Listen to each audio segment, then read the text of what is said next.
This morning is this is kind of a big moment, I think, because we get to talk about something that started years ago at one level, and certainly 18 to 24 months ago in a very precise fashion, or precise is probably the wrong word, like a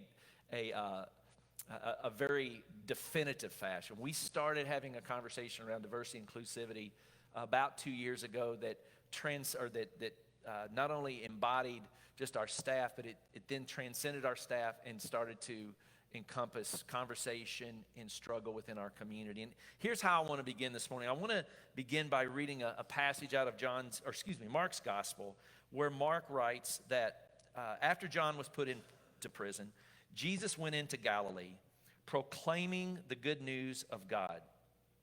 The time has come, he said. The kingdom of God has come near. Repent and believe the good news. And Kirk Struckmeyer, who wrote a book called A Conspiracy of Love, Following Jesus in a Postmodern World, translates Mark's statement this way. He says, Jesus came to Galilee proclaiming a message of love and justice, saying the decisive time has arrived for the conspiracy of love. I love that language. The conspiracy of love is rising up against the unjust systems of the world. Change your whole way of thinking and living and risk everything for this radical message of hope. And I love this translation because it frames love through the language of conspiracy. And really, when you talk about conspiracy, in some ways that's what this team, this diversity and inclusivity team, has been up to. We've been sort of co-conspirators around the idea of what does it mean to love differently. And the thing about love is that, at least from what I think we understand about divine love, is that divine love is always unveiling what's true, because that's an act of love. And really, over the past year or so, part of the work that's been happening with this team has been an unveiling and then the invitation for a type of repentance, right? Because once you see something that you hadn't seen before, and once you recognize, oh wow, like I didn't realize that was true, we're given the choice, right? To reorient, to edit, to interrogate. And what's been so beautiful about the last year is this has been happening in some ways that were overt, in some ways that were subversive. But I guess it was a couple of months ago, after having gone through the last year of leaning more into conversations around race and white supremacy and other power structures in our community, after spending time with thinkers like Austin Channing Brown, we felt like it was time for this team to sit on stage, for you to hear their heart, for you to be introduced to them, and let them help us find language for a future together. And so I know there's 6 of us all together, and I want to, at this point, allow you to meet 2 of them through Scott Hofert in a Zoom call that took place just about a week ago.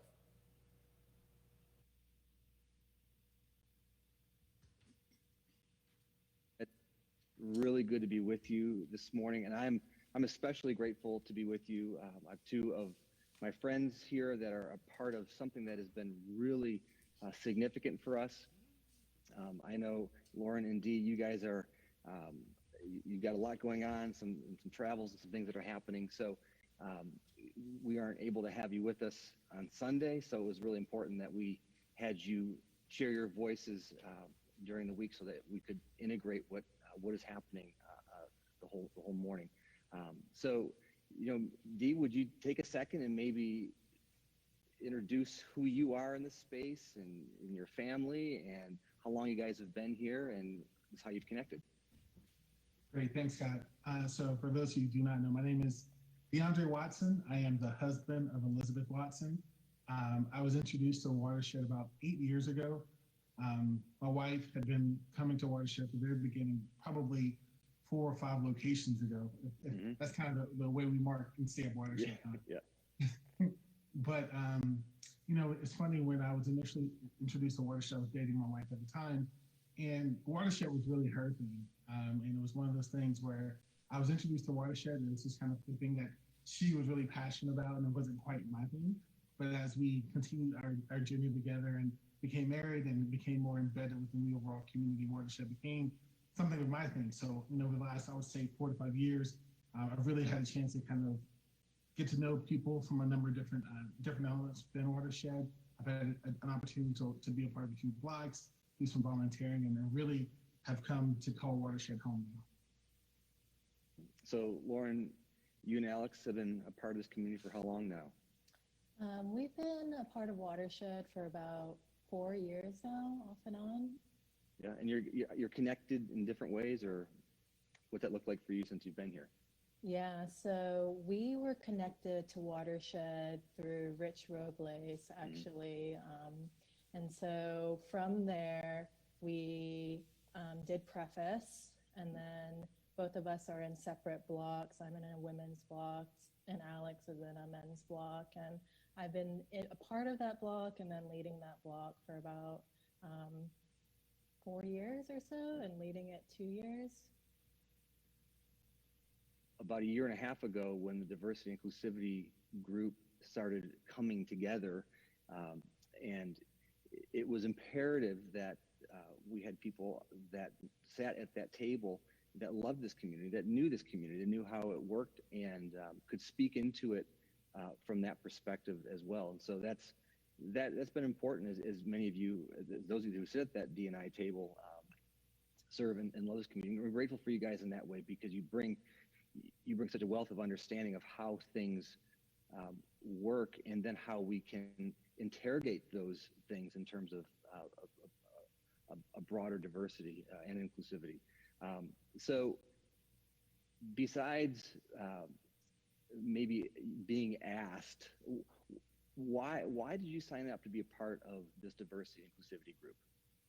For me, at the time, there were a lot of things kind of converging at the same time. For people who know me, they've known that I've been in my 20s, and I was in this journey for my own cultural reclamation. And so, my parents are immigrants from South Korea, and I was born in the States, but I've been and I was able to have an experience where I taught English abroad in South Korea. And so that really kickstarted my reclamation journey to really get to know my parents more, my culture more, and really to be proud of being, Korean and not wanting to be white. And so at the time when Matt asked me, I was on this transition where I've been reclaiming my culture, but then it came to a point where I was done reclaiming, but really wanted to more claim it and be proud of it. And so I remember when Matt asked me if I wanted to be a part of this conversation, and I was thinking, is Matt just asking me because I'm Asian? And because I think in the past I had some shame or embarrassment around being called out for that. But then I was like, I'm glad that he's asking me. And if that was the reason, I'm sure there were some others, but, I was ready to have a voice, and share my experiences. And share my perspective as a Korean American and as a daughter of an immigrant and as a woman. So I was really ready for that conversation, and I was glad that he asked me. So it's really important that I think people understand, there have been hours and hours and hours and hours of us sitting around a table discussing really, really good and meaningful stuff that is just, it's been one of those things that's like a good difficult, because we need to go down that road, but it's just been so helpful. Dee, for you, I mean, again, I know you're a person in demand, you got a lot going on. Man, why did you jump in on this? Personally, I've been so akin to compartmentalizing a lot of stuff.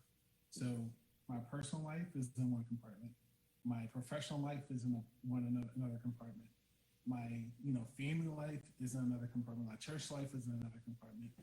And so, I was really, all those compartments started to get smashed together a couple of years ago. And I was really looking towards an opportunity to kind of embed myself in the community, to share some of the thoughts and the opinions and the perspectives that I had, that I'll probably share with a few friends here and there.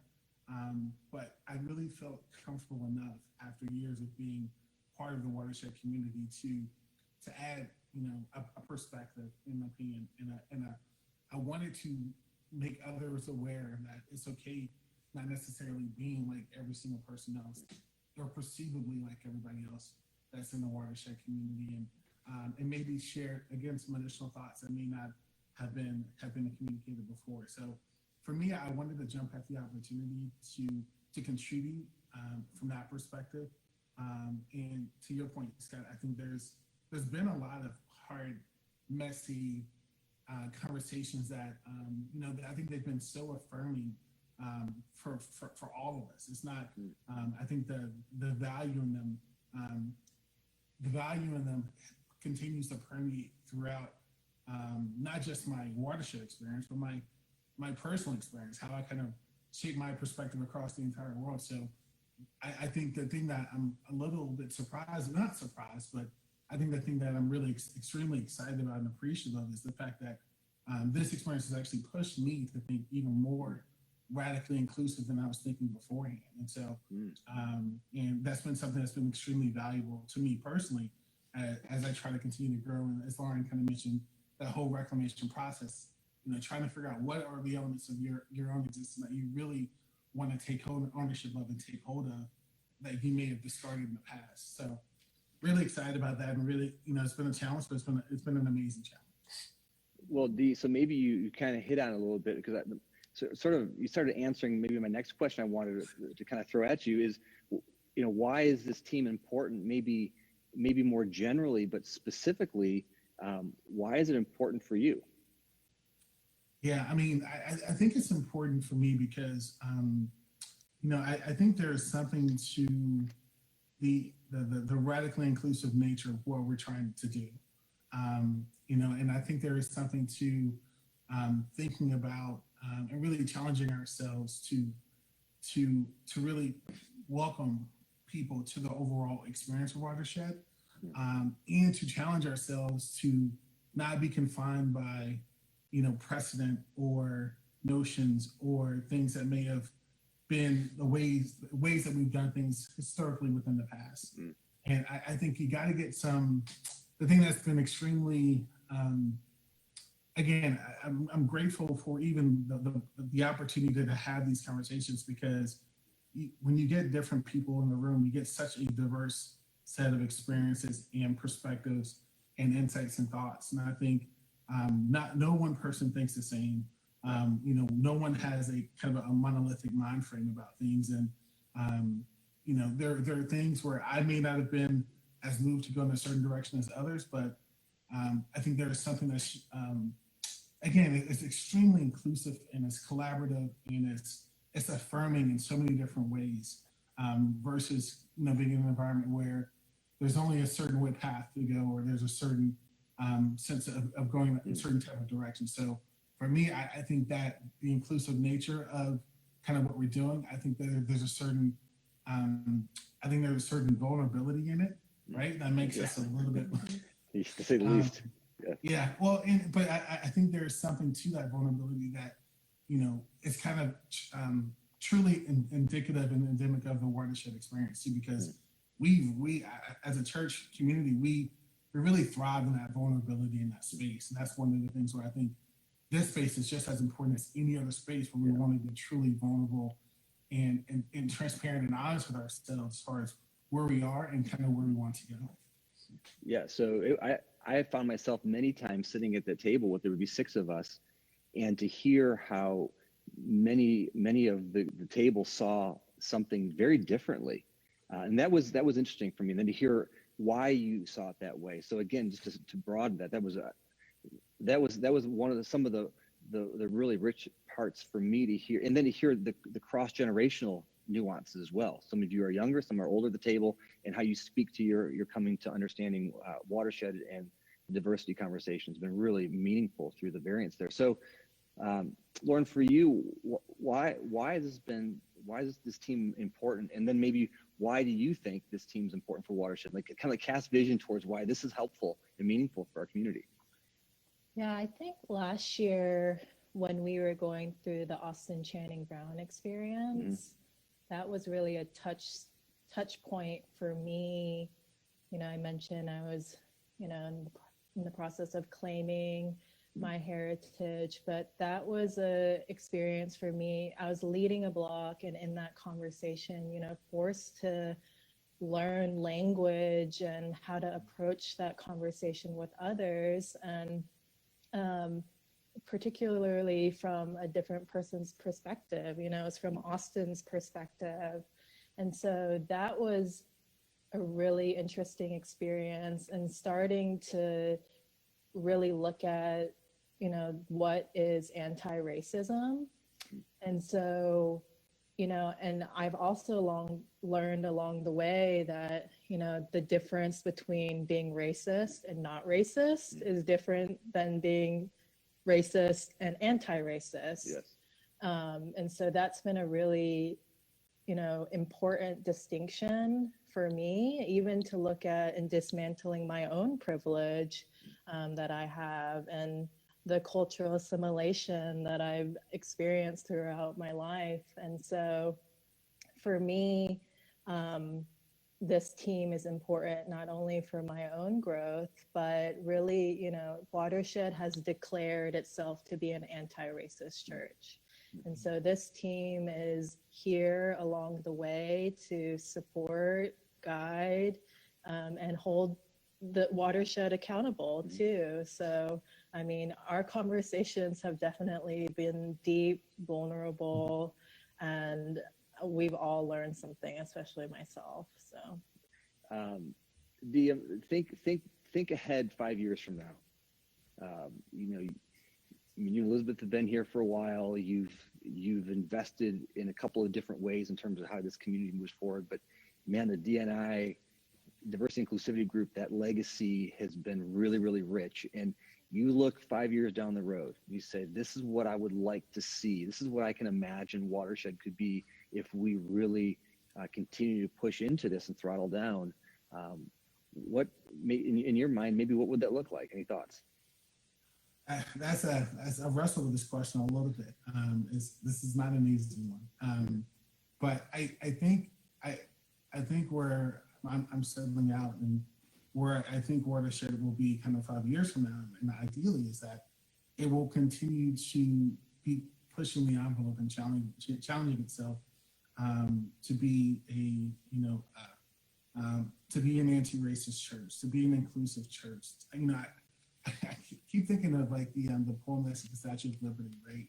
Like giving me, I forget, I'm gonna mess it up, I'm not gonna say it. Yeah. But it's like one of those things where if you want the downtrodden, the poor, and I keep thinking about it. There's, in a lot of people when they're talking about that immigration story, like we're not just talking about socioeconomic status or anything like that. A lot of people come to Watershed in all various different stages of their life, and I think that we'd like to continue to see D&I as a bedrock of that. It's just infused within how we look at vulnerability, how we look at bringing people to, taking people in and accepting them in for who they are as they are, and meeting them where they are, and giving them kind of the guidelines and the direction of the support to continue to help them through their journey. And so it's hard for me to specifically say how does that manifest itself in a physical way, but you know, I think ensuring that we're thinking about ensuring that we're thinking about it from a D&I perspective, I think is fundamental to it, and it's really kind of an embodiment of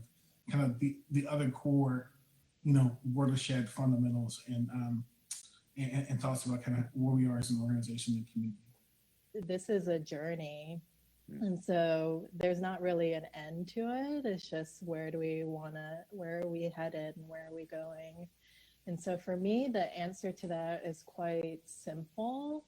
And it it's kind of what I mentioned before with the Austin Channing Brown experience. Like, I hope in 5 years that our community is able to have a common language around this conversation. It's so difficult, and now we've been forced to reckon with it in our media and our news, and just forced to confront it. For some of us have been on this journey for a while, and so for us to have a common language around, not necessarily having to agree on everything, but at least to have that language to talk about it in a safe space, that would be a huge win for me in 5 years. I can't imagine where we would have been this summer had we not already had you guys in place to sort of say, here's maybe how we can experience this summer. Here's what we're going through. Here's what could potentially be a better way to anticipate what's happening. And you spoke such wisdom into what we were. You gave us language, and I think that was really important to use what you said, Lauren. You know, when we became an affirming community, our LGBTQ community started flooding Watershed, and we realized what we had been missing out on for so many years.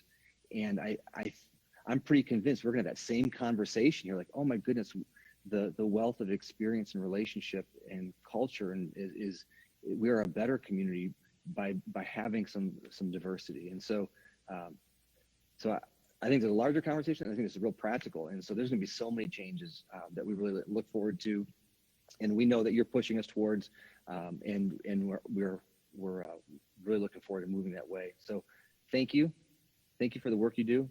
Thank you for those many nights, long hours, sitting around tables, having conversations, eating Viva Chicken, and just grateful for what you're doing, and thanks for your time this morning. So, welcome, the two of you. I'm here with Karen and Thomas. They are part of the diversity and inclusivity team. And first of all, Marvin had it right in the 70s, and he still got it right. Oh my God, that's loud. Cornel West would be like, just, that's some soul. That's some soul.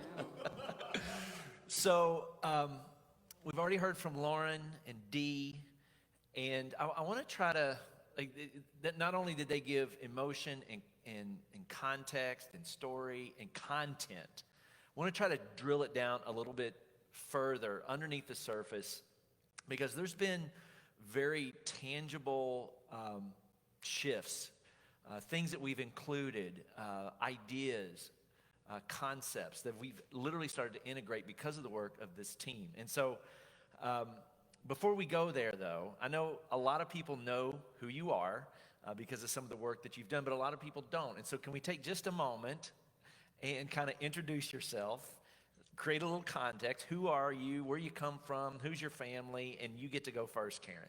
Here, I'm going to pick this up for you. Do you need this? No, I don't. You don't need that. All right, I'll put that right over there. Yeah, I'm Karen Simmons. I'm a mother of Aaron and Eva. I have been at Watershed for nearly 12 years. I came when my youngest was about 6 months old, so all she knows is Watershed. And all they both know is Watershed. I came to Watershed, I had been out of the church for quite a while, and I came to Watershed primarily because I wanted my kids to be a part of a church home, to have a church home.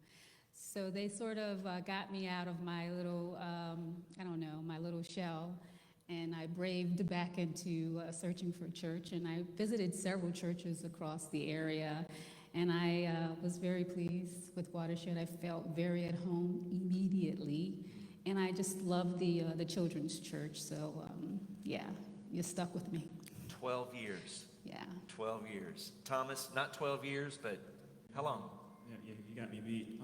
So about 6 years now at this point, and I came to Watershed at a point in my life where I was sort of rebuilding, restructuring, reclaiming my faith, and stumbled upon it by accident, and just was really intrigued and compelled with the discussions that we were having, a lot of the internal reflections and the internal growth, and also trying to find home in a space that accepted all of me, all of my identity, me as a queer black man, right? And I remember sitting down with you over at CRISP, which is no longer here. Yeah. And we were kind of talking about some of these things, and the big thing for me that I said, because I grew up Jehovah's Witness and had gotten excommunicated and kicked out of that church, was I don't need you to accept all of me. I just need a place that I know I'm not going to get kicked out. Which is a really low bar, right? Yeah. And I remember saying, well, of course we accept you all of you rather. Or so you thought. So I thought, yeah, well, little did we know, right? Little did we know. So, Lauren mentioned this in the closing of her comments about a common language. And I remember standing up in front of our community, I guess it was January of 2019, trying to find the language for where we thought as a staff and a community of leaders Watershed needed to go. And it was utilizing or using terms like diversity and inclusivity and naming something that was missing here within our community. Missing in terms of culture, in terms of theology, philosophy. The spectrum is broad, right? And what we were missing out on. And so we've spent a lot of time talking about the difference between sort of a traditional, sort of mainstream usage of those terms and then trying to transcend those terms. And so maybe could we start there and just, Tommy, I know you've been really helpful in helping us try to wrestle those two ideas to the ground. Yeah, so just I guess a little backstory. Some of the things that, even though I loved Watershed, I was finding a little bit of discontentment in some of the conversations, some of the issues that we weren't addressing. I remember sort of coalescing or coming together with the Kindred group when the Pulse shooting happened, and it was like, we need to say something about this. And then Black Lives Matter, and then I'm having conversations with individuals in the community, and we're talking about how women don't feel like they have a seat at the table. And then we're talking about generational gaps and differences and people not feeling like they have a home or they have a welcome across those lines. And one of the things that Austin said to me when she was here on her visit is that churches tend to not understand what diversity and inclusion is. And I think that we take a really corporatized view of what diversity and inclusion is, and it becomes this thing about quotas, about can we get people who look different in the seats. And then we leave off the inclusion part, we leave off the equity part of that. Diversity is easy. It's just grab a whole bunch of people that are different, right? The inclusion piece becomes difficult. And I think this goes back to, I need a home in a place that you won't kick me out, because then what does it truly mean to be inclusive? And wrestling with that is going to create a lot of tension and a lot of discomfort, especially coming in from a queer community in which I'm sitting here thinking, well, what if other people who had different lifestyles that traditionally the church says aren't acceptable are here? Are they included too? And so really going further than just diversity and inclusion as it relates to numbers, but really focusing on what does inclusion mean and how close and how adjacent to this radical inclusion that Jesus demonstrated are we getting to? How does that land for you, Karen? When I think about what Tommy just said, I kind of think about it's not just the look, but it's the feel.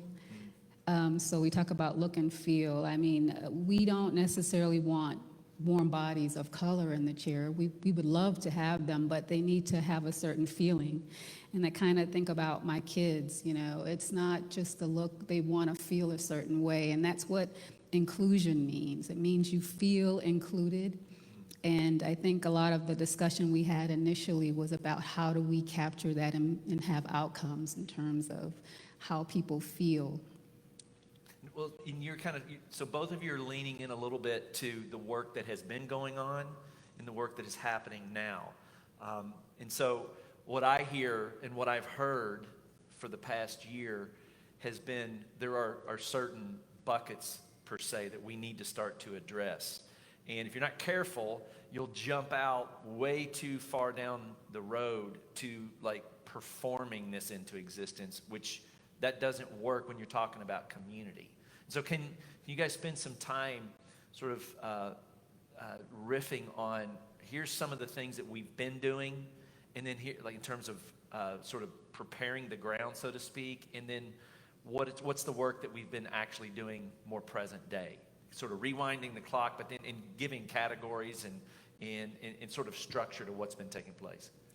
I think when we initially got together, we spent our face-to-face time prior to COVID.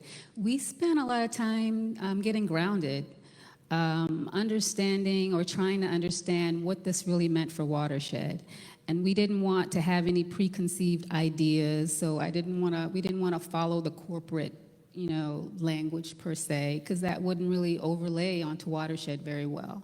So we did a lot of research. There's other organizations, other churches out there that had programs. We wanted to learn from others and sort of dissect that and pull into Watershed what that might mean for us.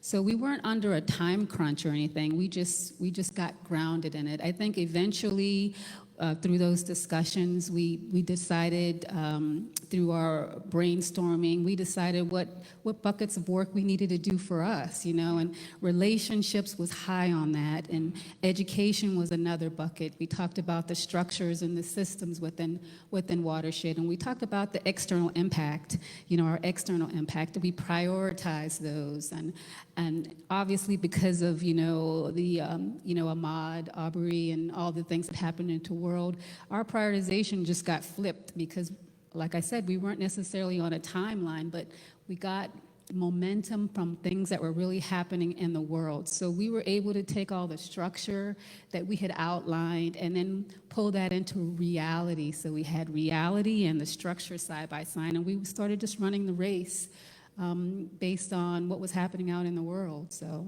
well, and it's interesting because it was almost like this. We weren't sure how to talk publicly about this. I know there's been some folks that said, "Why haven't you been talking more publicly about this?" And part of it was, we needed the time, or it felt like our team was saying to each other, "We need time to make sure that we know what the heck we're talking about, or at least at an elementary level, and then out of that process becomes more of a public presentation or narrative or invitation." Tommy, talk more about some of the structures, though, in terms of the work side of things. Because when Karen says we did some research and we developed buckets, education, awareness, activist type things, what sort of things start to surface for you? Yeah, so buckle up. I'm going to take you on a ride and sort of crunched all, a year of work into the next 5 minutes or so. But one of the graphics that we started off with was this mindset, structure, and practice thing. And what this came from Lauren, actually. Lauren does a lot of work in diversity and inclusion and training, leadership development. And so this is one of the first things that we started off with. We were like, what are the structures of Watershed? What mindsets do we need to change? How do we need to come out of, well, this is the way we've always done it type of thinking? And then what do these new practices need to look like? And making that work synergistically together. That then led to us, with all of our expertise, with all of our mentors, kind of combining knowledge and asking questions. Well, how do we create change modeled on relationships? And it just so happened that my mentor has two things.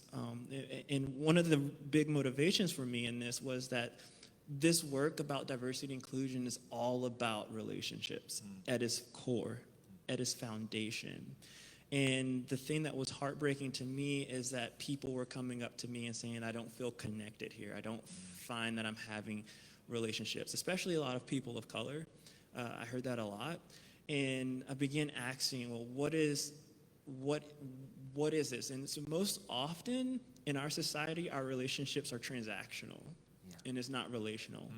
And so this relationship cycle was a way that we began to look at, well, how do we identify and cultivate relationships?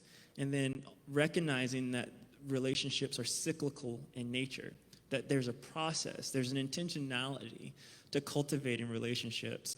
And oftentimes we sort of separate ourselves because we're too busy from that, and we interrupt this process. But for us to continue building these deep relationships, we need to continue to be aware of this process. And so this is Nakili. She's the director of a local nonprofit here called the Possibility Project Charlotte. And so this is one thing that we've been practicing within ourselves, even to how do we cultivate relationships? How do we cultivate that authenticity? The next thing that we were looking at is how do we create that sustainable change?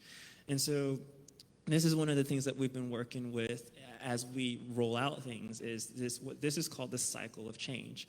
And it takes a problem or issue, and we become aware of it, and it looks at all the things in the steps that we need to do to actually create meaningful change of this awareness. The next graphic I want to show you is what we tend to do. We tend to go from awareness to action. We love to perform. Always, right? Yeah. Right. Yeah. And when we think about white supremacy culture, they're very action-oriented. They're very go, quick fix-oriented. Yeah. These things take relationship. These things take time. Because when we think about it, we're operating in a system that we're dealing with powers and principalities, not just flesh and blood. Yeah. It didn't just get like this overnight.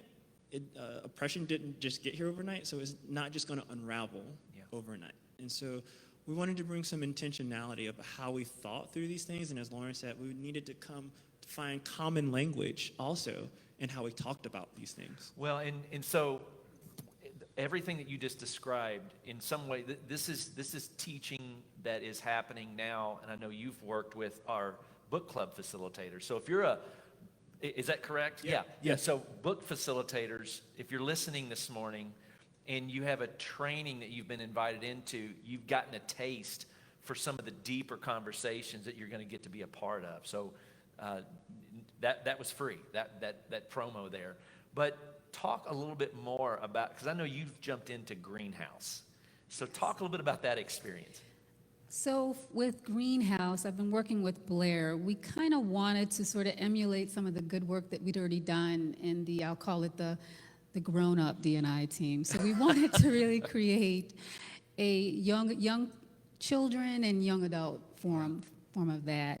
So we started out with doing the same things, brainstorming, doing whiteboarding, identifying some of the opportunities, and we had a panel of experts. My daughters, Eva and Erin, were a part of that, where we just got down and they were very vulnerable. I was very proud of them. They really spoke from their hearts, talked about some of the hurdles that they're experiencing, some of the feelings that they were feeling from day to day. And I think that just helped Blair, and it's going to help us moving forward. It could be other kids, but they just happen to be attached to me. There's some of their work where they just spoke from their hearts, and hopefully that will help Blair and team grow so that we can infuse a lot of the good things we're doing in our team into their team. And I'm kind of sort of function as a catalyst between both of those, so to make sure that we're all on target and all on the same page with this. So pull that graphic back up real quick, Abby. I walked in, first of all, Blair crashed one of our D&I meetings, which was awesome. She's like, I want to go. And at the end of that meeting, she asked, is there a way for us to start to do this in Greenhouse? You stepped forward, your daughter stepped forward, and about a week later, I walked into our staff house, and on the wall was this. And I get emotional just looking at it because I have children of color, and there's like this tension that I hold in, we're so late to the game, and this is so good. the future generations of Watershed are going to benefit from the work that's happening right now. And I don't want to put words in your mouth, but is that sort of why this team matters for you? Like, could you go ahead and springboard into maybe responding to why this is important for you personally? I think there's two general areas of why I feel it's important. I have a lot of love for Watershed, and I hope I don't cry right now.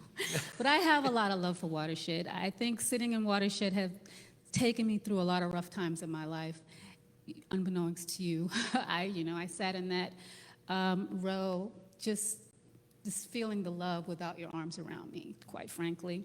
So I really wanted to be a part of this team because I felt like I could genuinely help Watershed. Yeah. And I thought I would have a lot to bring to it, to this area, obviously. So I wanted the best for Watershed. I wanted to help. And the other thing, I think it was an opportunity for Watershed that it would have pained me if you've missed this opportunity. Given all that's going on in the world, it really would have pained me.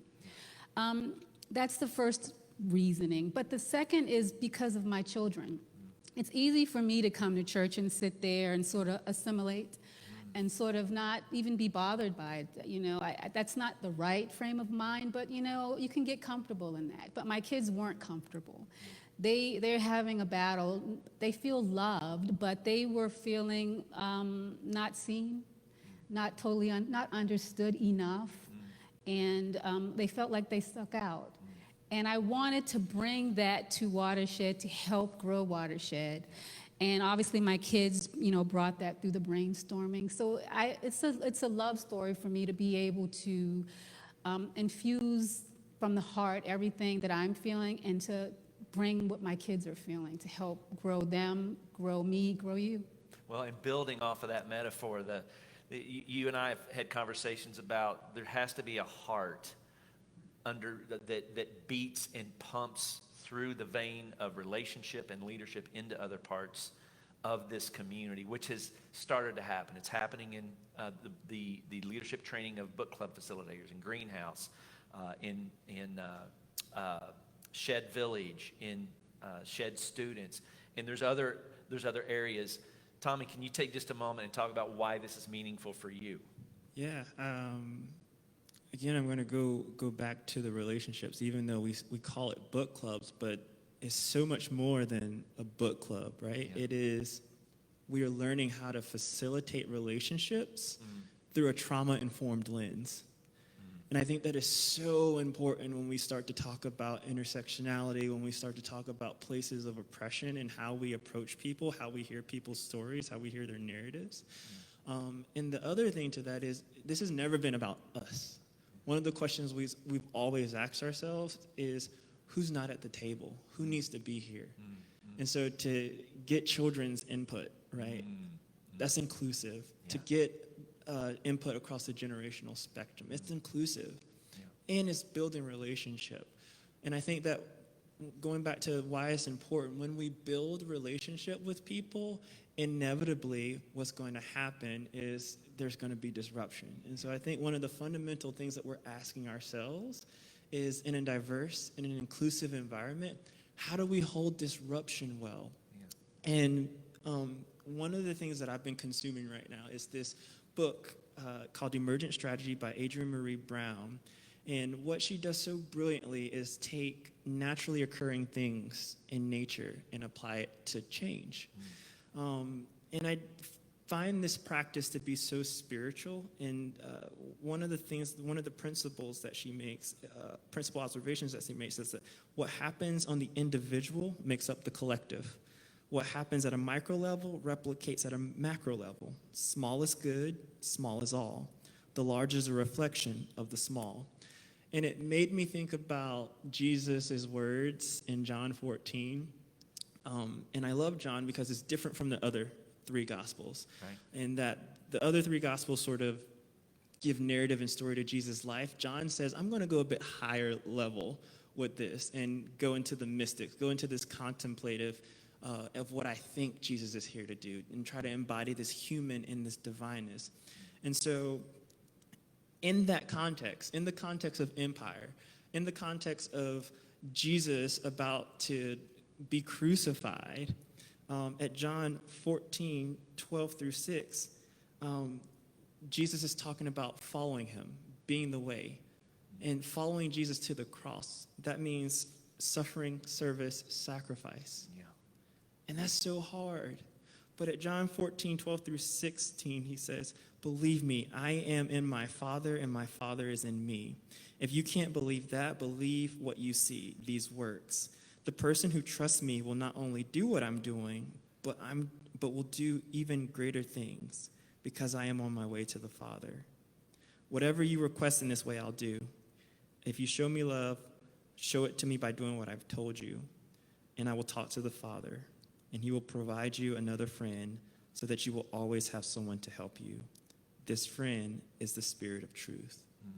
And I think that we get to do greater things. When we root into the suffering of others, when we root into service, when we root into sacrifice, we get to do greater things than the person who we are emulating, who we are following. And I think that for us, we all need help. We need help to see outside of our narratives. And that's truly the space that I see that we've been able to kind of step into and speak into of how do we help each other be in relationship well with one another. No, well said, well said.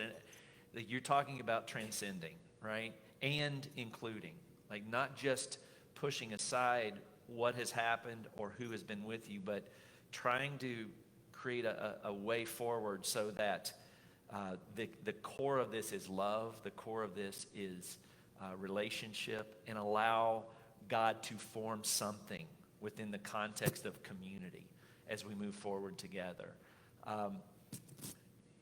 Part of what I mentioned at the beginning of this was, this team is kind of co-conspirators of love, right? We've been conspiring behind the scenes going, well, how do we do this? And what do we do? And, what are the hard conversations that we have to have with each other?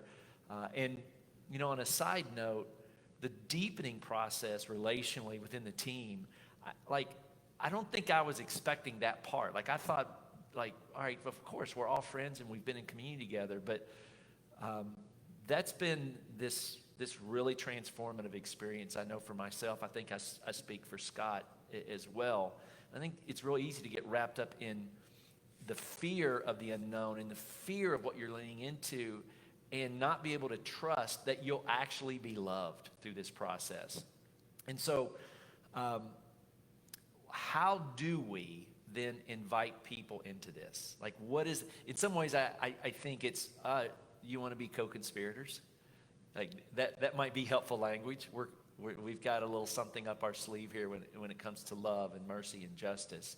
But on a practical level, of course, there's a web page that is live now for diversity and inclusivity. There's going to be events and work that you can step into, but that's not even what I'm talking about here. One of the things that you've been so helpful in, Tommy, is helping us find ourselves in a conversation that can be really easy to miss. And so can you kind of spend some time, just a few moments? I want to be mindful of our time here, but yeah, I'll try to be quick. Yeah, for sure. So one of the questions that I feel like we get often in this conversation is, what can I do? What is my role?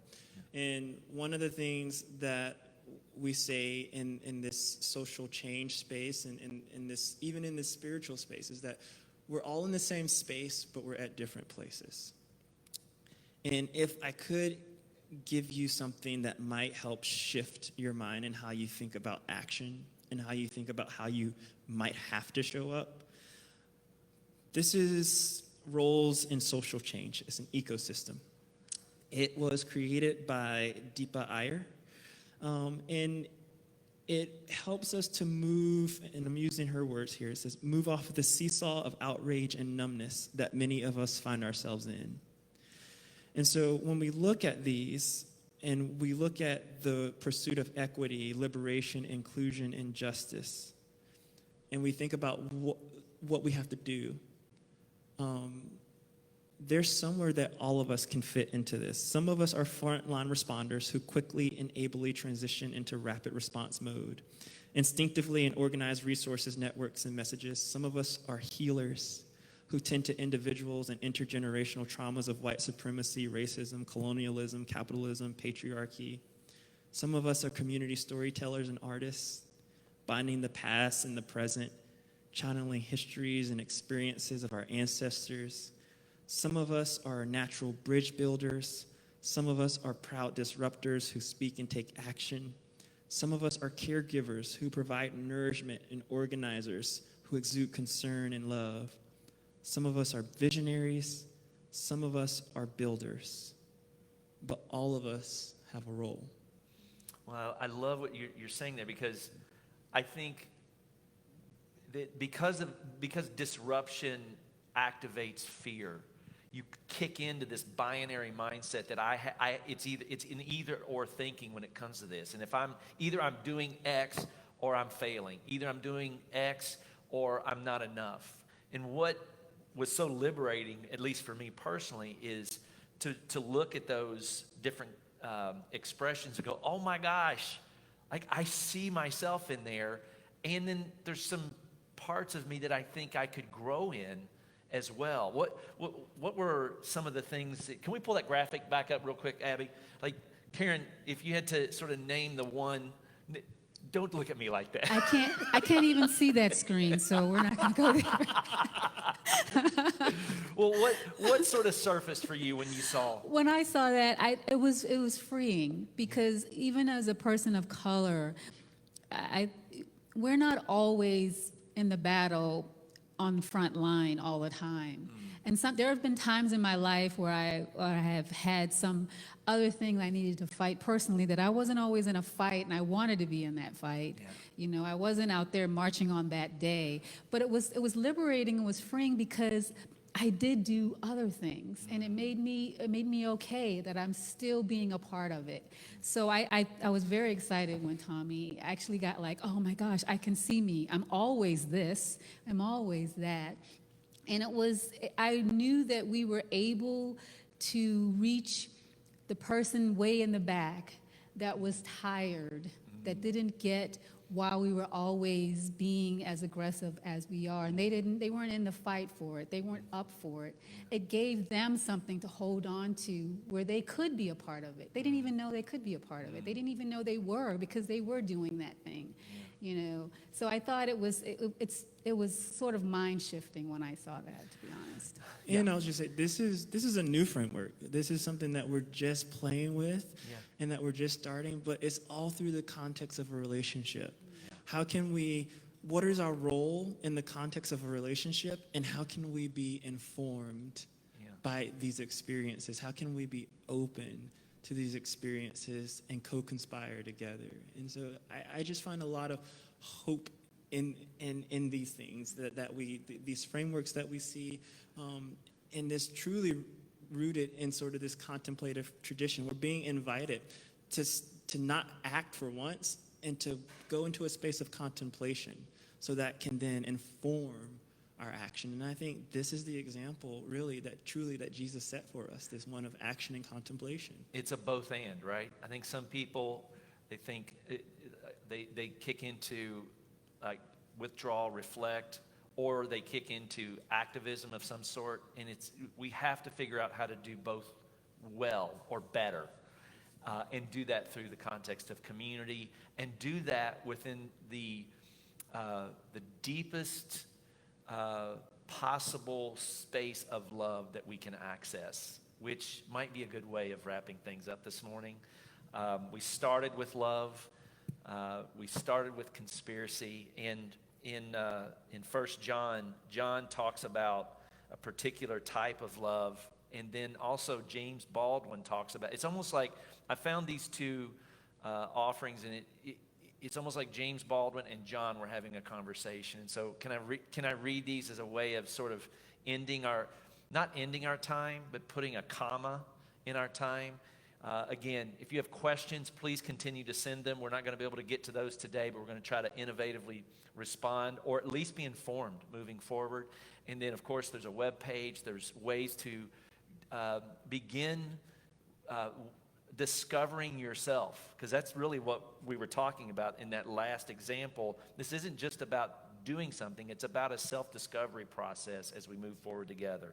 And so John says this. He says, God is love. And whoever lives in love lives in God, and God in them. There is no fear in love, but perfect love drives out fear, because fear has to do with punishment. The one who fears is not made perfect in love. We love because God first loved us. Whoever claims to love God yet hates a brother or sister is a liar. Strong language there, right? If whoever does not love their brother and sister whom they have seen cannot love God whom they have not seen. And God has given us this command. Anyone who loves God must also love their brother and sister. James Baldwin writes this. All of us know, whether or not we are able to admit it, that mirrors can only lie, that death by drowning is all that awaits one there. It is for this reason that love is so desperately sought and so cunningly avoided. Love takes off the masks that we fear we cannot live without, and know we cannot live within. I use the word love here not merely in the personal sense, but as a state of being or a state of grace. Not in the infantile American sense of being made happy, but in the tough and universal sense of quest and daring and growth. And so, on behalf of this community, thank you. Thank you to the two of you. Thank you to Lauren and Dee. And thank you to the larger community of diversity and inclusivity, because that's the part we didn't have time to talk about. Like, this has started to Tracy, Pam, Michelle. Yeah. You can just name off people. Yeah, Thank you. There is a growing conspiracy of people that are going, no, like, this is important to us, and we want to be a part of Watershed actually becoming the type of community that can love together as though a different world is possible. And so thank you guys. Thank you for how much you've changed my life. And Watershed community, give this group a round of applause on Facebook, whatever the heck that. Yeah, we got like 3 people here. We love you guys. Have a great week, and peace.